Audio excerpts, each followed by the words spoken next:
अब renal pathology में हमारे पास आता है नेफ्रोटिक सिंड्रोम। नेफ्रोटिक सिंड्रोम से पहले हमने रीनल पैथोलॉजी का ओवरव्यू पढ़ा, इसमें कौन कौन से डिजीज़ होते हैं ये पढ़े। उनमें से हमने सबसे पहले कंजेनाइटल डिजीज़ पढ़े, जैसे हॉर्स शू किडनी जिसमें 2 किडनियाँ जुड़ जाती हैं, रीनल एजेंसी जिसमें किडनी बनती ही नहीं है, डिस्प्लास्टिक किडनी, सिस्ट होता है किडनी में, पॉलीसिस्टिक किडनी डिजीज़ जिसमें बहुत सारे सिस्ट होते हैं किडनी में, मेडुलरी सिस्टिक डिजीज़ जिसमें मेडुलरी कलेक्टिंग डक्ट में सिस्ट होते हैं।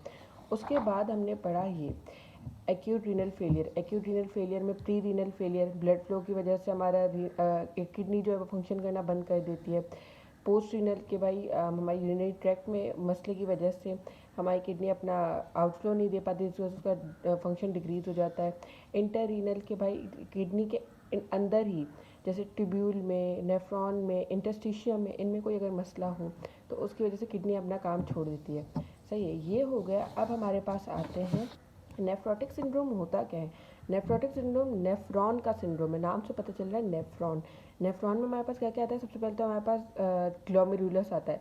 इसमें जितने भी सिंड्रोम तो मोस्टली ग्लोमेरुलस को इन्वॉल्व करते हैं। सही है, इसमें हमारे पास क्या है, सबसे पहले हमारे पास है इसमें इसकी बेसिक्स क्या क्या है। एक तो इसमें प्रोटीन यूरिया आता है। प्रोटीन यूरिया क्या होता है कि हमारी यूरिन में प्रोटीन आ रहा है। अब वो प्रोटीन कौन से टाइप का आ रहा है, सबसे पहले तो हमारे पास सबसे मेजर जो प्रोटीन है वो एल्ब्यूमिन आता है। हमारी बॉडी का one of the most important protein albumin है। एल्ब्यूमिन नहीं होगा तो हमारी बॉडी में ब्लड वॉल्यूम में मसला हो जाएगा, जिसकी वजह से पिटिंग एडिमा होगा कि अगर हम किसी चीज़ कहीं पे हमारी टांगों पे अगर समझो पिटिंग एडिमा हो तो वहाँ पे प्रेस करते हैं तो वहाँ पे एक समझो गड्ढा सा बन जाता है और वो थोड़ी देर बाद स्किन नॉर्मल होती है, इसको हम पिटिंग एडिमा कहते हैं। अगर एल्ब्यूमिन कम होगा बॉडी में तो पिटिंग एडिमा होगा।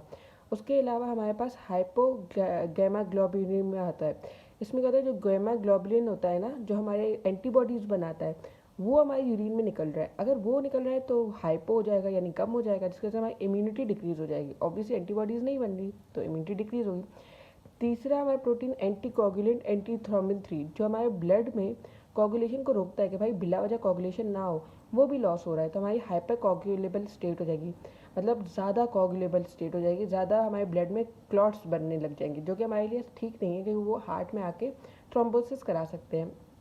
उसके बाद लेस प्रोटीन मोर फैट, हमारी बॉडी में फैट की तादाद बढ़ जाएगी, जो हाइपरलिपिडीमिया, हाइपर कोलेस्ट्रीमिया अगेन हमारे हार्ट के लिए अच्छा नहीं है, तो जिसकी वजह से यूरिन में फैट कास्ट भी नज़र आएंगी। ऑब्वियसली प्रोटीन नहीं है हमारी बॉडी में, प्रोटीन निकल रहा है तो फैट अपना काम दिखाएगा, अपने वो जो भी मेटाबॉलिज्म हो रहा है या जो भी जिस भी चीज़ में प्रोटीन का काम है वो फैट कर रहा होगा। तो फैट यूरिन में फैट के एक्सक्रीशन ज़्यादा होगी क्योंकि उससे वेस्ट प्रोडक्ट ज़्यादा बन रहे हैं तो वो यूरिन में उसके फैट कास्ट नजर आएंगे।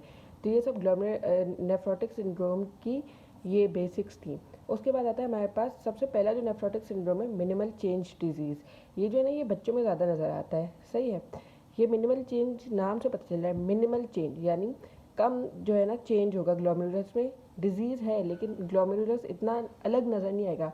जो इसमें सबसे काम की चीज़ है ना वो ये है कि इसमें इफेसमेंट ऑफ फूड प्रोसेस होगी। इफेसमेंट ऑफ फूड प्रोसेस क्या होता है, ये देखिए, ये पोडोसाइट्स होते हैं ना हमारे ग्लोमेरुलस में। सही है, पोडोसाइट ऐसे नज़र आते हैं।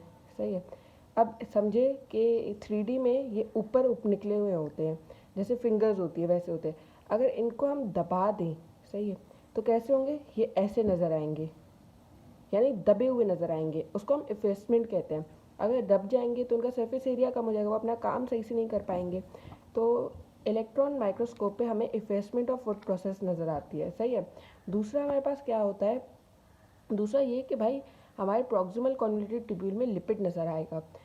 और इसमें एक जो सबसे इम्पॉर्टेंट जो 2 पॉइंट्स है ना, एक कि भाई सिर्फ एल्ब्यूमिन लूज़ होता है हमारे यूरिन में, हमारे यूरिन में कोई और प्रोटीन नज़र नहीं आएगा, हमारे यूरिन में एल्ब्यूमिन नज़र आएगा। दूसरा कि स्टीरॉइड्स अगर हम देंगे ना पेशेंट को तो पेशेंट ठीक होता चला जाएगा। इनमें से बाकी सब जो डिजीज़ है ना उनमें किसी में भी स्टीरॉइड्स इतना काम नहीं दिखाते, लेकिन जो मिनिमल चेंज डिजीज़ होता है उसमें स्टीरॉइड्स अपना काम बहुत अच्छी तरीके से दिखाते हैं। सही है, और स्टीरॉइड्स की जगह पेशेंट सही हो जाएगा। उसके बाद आता है फोकल सेगमेंटल ग्लोमेरुलोस्क्लेरोसिस। अब इसमें क्या है, नाम से पता चल रहा है, फोकल सेगमेंटल यानी एक स्पेसिफिक जो सेगमेंट है ना ग्लोमेरुलस का, पूरा ग्लोमेरुलस नहीं, एक सेगमेंट जो है ना ग्लोमेरुलस का वो अफेक्ट हो रहा है, उसमें स्क्लेरोसिस हो रहा है। सही है, इसमें क्या होगा कि ये अगर किसी में पहले से HIV हो या किसी को कोई हीरोइन यूज़ कर रहा हो या सिकल सेल डिजीज़ हो ना, उनमें ये ज़्यादातर नज़र आएगा। सही है। इसमें क्या होगा, इसमें अगेन ये वाला effacement of podocytes, food processes podocytes एक ही बात है। सही है। उसके बाद आता है हमारे पास मेम्ब्रेनो प्रोलिफरेटिव ग्लोमेरुलोनेफ्राइटिस, ITS। जहाँ पे भी आए मतलब इन्फ्लेमेशन हो रही है। क्या होगा कि हमारा जो ग्लोमेरुलस है ना, उसका जो मेम्ब्रेन है उसकी इन्फ्लेमेशन होगी, जिसकी वजह से हमारा जो ग्लोमेरुलर बेसमेंट मेम्ब्रेन है वो थिक हो जाएगा। इन्फ्लेमेशन हो रही है, सेल्स बढ़ रहे हैं, थिक हो जाएगा, जिसको वो ट्रैम ट्रैक अपीयरेंस देगा। ट्रैम ट्रैक अपीयरेंस यानी जो रेलवे का ट्रैक होता है ना, वैसी अपीयरेंस, कुछ ऐसी अपीयरेंस दे रहा होगा। वो स्ट्रेट अवे अपीयरेंस नहीं दे रहा, अपनी स्ट्रेट लाइन वाली अपीयरेंस नहीं दे रहा, ट्रैम ट्रैक अपीयरेंस दे रहा है। उसके बाद इसमें होता क्या है, ये इन्फ्लेमेशन क्यों हो रही है, यहाँ पे थिकन क्यों हो रहा है, क्योंकि यहाँ पे इम्यून कॉम्प्लेक्स डिपॉजिट हो रहा है। इम्यून कॉम्प्लेक्स यानी वहाँ पे इम्यून सेल्स आए, वहाँ पे कोई उन्होंने एंटीजन देखा या कुछ भी देखा जिसके से वो बाइंड होके वो वहीं पे रह गए और वो वहीं पे डिपॉजिट हो गए। अब इसमें दो तरह का होता है, या टाइप 1 होता है सब एंडोथीलियल। अगर किसी में HPV, hepatitis B, hepatitis C ये होगा तो उनमें उनका सब एंडोथीलियल मेम्ब्रेन डैमेज होगा। और type 2 intra membranes, with in the membrane जो होगा ना, with in the basement membrane, वो डैमेज होगा। तो ये दो टाइप की होगी। उसके बाद लास्ट हमारे पास है डायबिटीज़ मेलाइटस। बहुत सुना होगा, बहुत कॉमन है। डायबिटीज़ मेलाइटस में क्या होता है कि हमारी बॉडी में सीरम ग्लूकोज बढ़ जाता है। सही, सीरम ग्लूकोज, इंसुलिन नहीं बन रहा, इंसुलिन सही से काम नहीं कर रहा, किसी भी वजह से हमारी बॉडी में सीरम ग्लूकोज जो है वो बढ़ चुका है। अब उसकी वजह से ना नॉन एंजाइमेटिक ग्लाइकोसाइलेशन यानी क्या नाम है, ग्लूकोज डिपॉजिट हो रहा है वेस्कुलर बेसमेंट मेम्ब्रेन पे। हमारे ग्लोमेरुलस के वेस्कुलर बेसमेंट मेम्ब्रेन पे ग्लूकोज डिपॉजिट हो रहा है, हमें नहीं चाहिए डिपॉजिशन, बिला वजह हो रही है। सही, इसकी वजह से हाइलिन आर्टीरियोस्क्लेरोसिस हो रहा है। अब क्या होगा कि जो ग्लोमेरुलस में आर्टीरियल आ रहे हैं ना, वहाँ पे स्क्लेरोसिस हो रहा है। सही, वहाँ पे डिपॉजिशन हो रही है, जिसकी वजह से समझे वो हो रहा है, ब्लॉकेज हो रही है, सही से ब्लड नहीं आ पा रहा। अब इसमें एफरेंट आर्टीरियल इतना इफेक्ट नहीं होता, लेकिन ईफ्रेंट आर्टीरियल ज़्यादा इफेक्ट होता है। ये काम की बात है कि भाई ईफ्रेंट आर्टीरियल ज़्यादा इफेक्ट होता है, वहाँ पे ज़्यादा स्क्लेरोसिस होगा। इसकी वजह से इंक्रीज GFR होगा, ऑब्वियसली स्क्लेरोसिस ज़्यादा है, यहाँ पे वो ब्लॉकेज ज़्यादा होगी, आउटफ्लो सही से नहीं होगा, प्रेशर बढ़ेगा तो GFR बढ़ेगा, जिसकी वजह से हाइपर फिल्ट्रेशन होगी। हाइपर फिल्ट्रेशन तो ज़्यादा यूरिन बनेगा, पॉलीयूरिया होगा। और स्क्लेरोसिस और मेसेंजियम होगा, मेसेंजियम में भी हमारी ये ब्लॉकेज आएगी, वहाँ पे भी डिपॉजिट होगी। तो क्या हुआ, नेफ्रोटिक सिंड्रोम में क्या क्या है हमारे पास, मिनिमल चेंज डिजीज है, फोकल सेगमेंटल ग्लोमेरुलोस्क्लेरोसिस है, मेम्ब्रेनो प्रोलिफरेटिव ग्लोमेरुलोनेफ्राइटिस है, और डायबिटीज़ मेलाइटस है। इसके बाद हमारे पास आता है नेफ्रोटिक सिंड्रोम। नेफ्रोटिक सिंड्रोम में क्या है, असल में यहाँ पे ग्लोमेरुलस की इन्फ्लेमेशन हो रही है, और इन्फ्लेमेशन के साथ साथ सेल्स डैमेज हो रहे हैं, जिसकी वजह से ब्लीडिंग हो रही है। अब ग्लोमेरुलस की इन्फ्लेमेशन हो रही है, उसका ना बेसमेंट मेम्ब्रेन थिक हो रहा है, तो वहाँ पे सही से फिल्ट्रेशन नहीं होगी, जिसकी वजह से GFR हमारा ऑटोमेटिकली कम होगा। GFR कम होगा, कम फिल्ट्रेशन होगी, एजोटीमिया होगा। जो मैंने पहले बताया था, एजोटीमिया क्या कि हमारे ब्लड में वेस्ट प्रोडक्ट बढ़ जाते हैं, जिसकी वजह से blood urea nitrogen to creatinine ratio जो है वो बढ़ जाएगा, क्योंकि ब्लड में यूरिया नाइट्रोजन बढ़ जाएगा। अब इसमें लिमिटेड प्रोटीन यूरिया है। अब क्या है कि बेसमेंट मेम्ब्रेन थिक हो चुका है, तो प्रोटीन तो वैसे ही बेसमेंट मेम्ब्रेन से, बड़े प्रोटीन तो वैसे ही बेसमेंट मेम्ब्रेन से नहीं निकल पाते। इसमें जो है कि भाई एक तो ऑलरेडी वो बेसमेंट मेम्ब्रेन थिक हो गया है, तो जो थोड़े से भी निकल रहे थे ना वो भी नहीं निकल रहे। तो इसकी वजह से हमारा जो नॉर्मली यूरिन में 3.5 ग्राम पर डे जो हमारा प्रोटीन नज़र आता है, छोटे से प्रोटीन जो नज़र आते हैं वो भी नहीं नज़र आ रहे, उससे भी कम हो गया है। सही, उसके बाद सॉल्ट रिटेंशन है, सोडियम नहीं निकल रहा हमारा सही से, जिसकी वजह से पेरी ऑर्बिटल एडिमा है, हमारी जो आँखों के अराउंड, जो ऑर्बिट के अराउंड जो एरिया है ना, वहाँ पे एडिमा हो जाएगा। और ऑब्वियस सॉल्ट रिटेंशन है, बॉडी में सॉल्ट बढ़ रही है तो हाइपरटेंशन होगी। RBC कास्ट इन यूरिन, यहाँ पे मैंने बताया ब्लीडिंग हो रही है, तो वो ब्लीडिंग के जो RBCs हैं वो जो है वो तो यूरिन में नज़र आएंगे। उसके बाद hyper cellular inflamed glomeruli, again मैंने पहले ही बताया कि भाई ग्लोमेरुलस की इन्फ्लेमेशन हो रही है तो वहाँ पे ज़्यादा सेल्स होंगे, तो वहाँ पे इन्फ्लेम्ड ग्लोमेरुला नज़र आएगा। और इन्फ्लेमेशन हो रही है तो ऑब्वियसली न्यूट्रोफिल्स आएंगे, तो न्यूट्रोफिल्स नज़र आएंगे। इसमें सबसे पहले हमारा क्या है, post streptococcal glomerulonephritis. Post streptococcal यानी स्ट्रेप्टोकोकस जो होता है ना, हमारा बैक्टीरिया जो होता है स्ट्रेप्टोकोका है, वो उसके इन्फेक्शन के बाद उसके बाद जो इन्फ्लेमेशन हो रही है ना, उसको हम पोस्ट स्ट्रेप्टोकोकल ग्लोमेरुलोनेफ्राइटिस कहते हैं। अब स्ट्रेप्टोकोकल इन्फेक्शन हमारी स्किन या फेरिंग्स में होगा, लेकिन कुछ स्ट्रेप्टोकोका रह जाएंगे, वो किडनी में चले जाएंगे, वहाँ पे ग्लोमेरुलोनेफ्राइटिस कराएंगे।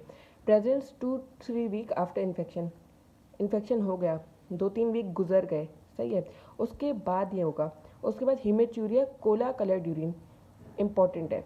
यूरिन में कास्ट नहीं आ रही सिर्फ आरबीसी की, थोड़ा थोड़ा रेड नहीं है, कोला कलर्ड है, ब्लैकिश कलर है, ब्लैकिश रेड कलर है, तो ये बहुत इंपॉर्टेंट है। दूसरा ओलिगयूरिया। तीसरा हाइपरटेंशन, ओलिगयूरिया, ज़्यादा यूरिन हो रहा है, हाइपरटेंशन, भाई सोडियम रिटेंशन हो रही है, ऑब्वियसली हाइपरटेंशन होगी। Peri orbital oedema, peri orbital oedema मतलब कि जो मैंने ऊपर बताया कि भाई आँखों के अराउंड एडिमा होगा, आँखें निकली हुई नजर आएंगी, जैसे ना आईबॉल निकल रहा है वैसी नजर आएंगी।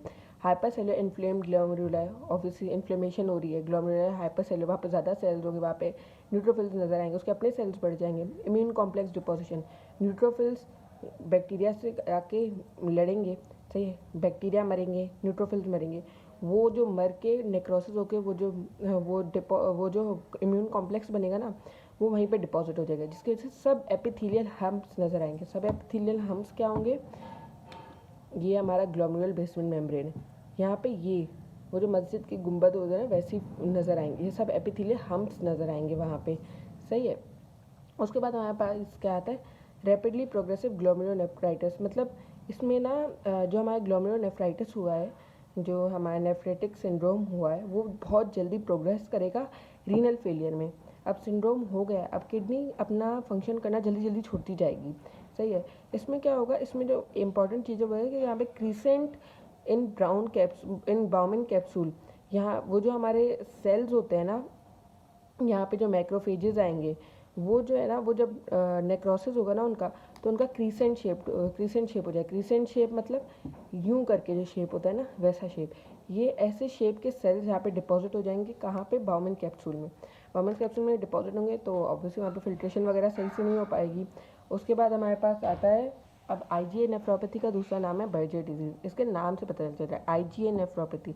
इसमें इम्यूनोग्लोबुलिन ए है ना, वो अपना कॉम्प्लेक्स बनाएगा, सही है, वो अपना वो जो एंटीजन से लड़ेगा, और उसका कॉम्प्लेक्स डिपॉजिट होगा मिजेंजियम में, किडनी का जो मिजेंजियम होता है वहाँ पे, और ये मोस्ट कॉमन नेफ्रोटिक सिंड्रोम है। इसमें क्या होता है, इसमें आईजीए की प्रोडक्शन इंक्रीज हो जाती है, ऑब्वियसली हमारे जो एंटीजन है वो उनसे आईजीए लड़ रहा है, तो हमें ज़्यादा आईजीए चाहिए, तो उसकी वो ज़्यादा बनेंगी। उसके बाद ये अगर बच्चों में हो रहा हो ना ये, तो उसमें क्या होता है, बच्चों में क्या नज़र आता है, एपिसोडिक हीमेचूरिया, कभी ब्लड में, कभी यूरिन में ब्लड होगा, कभी नहीं होगा। और म्यूकोजल इन्फेक्शन, उनका म्यूकोजा में इन्फेक्शन होगा, इसके उनके यूरिन में थोड़ी सी पस होगी। उसके बाद क्या है, एल्पोर्ट सिंड्रोम। एल्पोर्ट सिंड्रोम में क्या होता है कि इसमें जो सिम्टम, इसमें जो फीचर्स हैं जिसके साथ पेशेंट प्रेजेंट करेगा, एक तो हीमेचूरिया होगा उसको, उसके बाद sensory and hearing loss, infection kidney में है, लेकिन इतना मसला हुआ है कि वो सेंसरी और हेयरिंग लॉस हो रहा है, उसको आवाज़ सही से नहीं सुनाई दे रही, उसको टच सही से फील नहीं हो रहा, उसकी बॉडी में इतना वेस्ट प्रोडक्ट आ चुका है। ऑक्यूलर डिस्टर्बेंस, उसके आई के अपने फंक्शंस ख़राब हो रहे हैं, सही है। इसमें ये एक्स लिंक्ड होता है, ये इनहेरिटेड है, एक्स लिंक्ड है, और उसमें टाइप 4 कोलेजन सही से नहीं बन रहा। टाइप 4 कोलेजन हमारा ग्लोमेरुलर बेसमेंट मेम्ब्रेन बनाता है, अगर टाइप 4 कोलेजन सही से नहीं बन रहा तो हमारा ग्लोमेरुलर बेसमेंट मेम्ब्रेन सही से नहीं बना, जिसकी वजह से ग्लोमेरुलर बेसमेंट मेम्ब्रेन थिन होता है और उसमें स्प्लिटिंग होती है, उसमें गैप्स नज़र आ रहे होते हैं। अब गैप्स नज़र आएंगे तो ऑब्वियसली हाइपर फिल्ट्रेशन होगी, वो थिन होगा तो ज़्यादा प्रोटीन निकल रहा होगा, तो ये होता है इसमें। तो हमारे नेफ्रोटिक सिंड्रोम में क्या क्या आ गया, ग्लोमेरुलर इन्फ्लेमेशन, हमारे नेफ्रोटिक सिंड्रोम में आ गया ग्लोमेरुलर इन्फ्लेमेशन और ब्लीडिंग आ गई, सही है। इसमें कौन कौन से डिजीज़ आते हैं, एक पोस्ट स्ट्रेप्टोकोकस इन्फेक्शन के बाद ग्लोमेरुलोनेफ्राइटिस हो रहा है, रैपिडली प्रोग्रेसिंग ग्लोमेरुलोनेफ्राइटिस, जिसके बाद ग्लोमेरुलोनेफ्राइटिस के बाद हमारा रीनल फेलियर हो रहा है, आईजीए नेफ्रोपैथी, आईजीए के इम्यून कॉम्प्लेक्स डिपॉजिट हो रहा है, एल्पोर्ट सिंड्रोम, जिसमें हमारा टाइप 4 कोलेजन सही से नहीं बन रहा।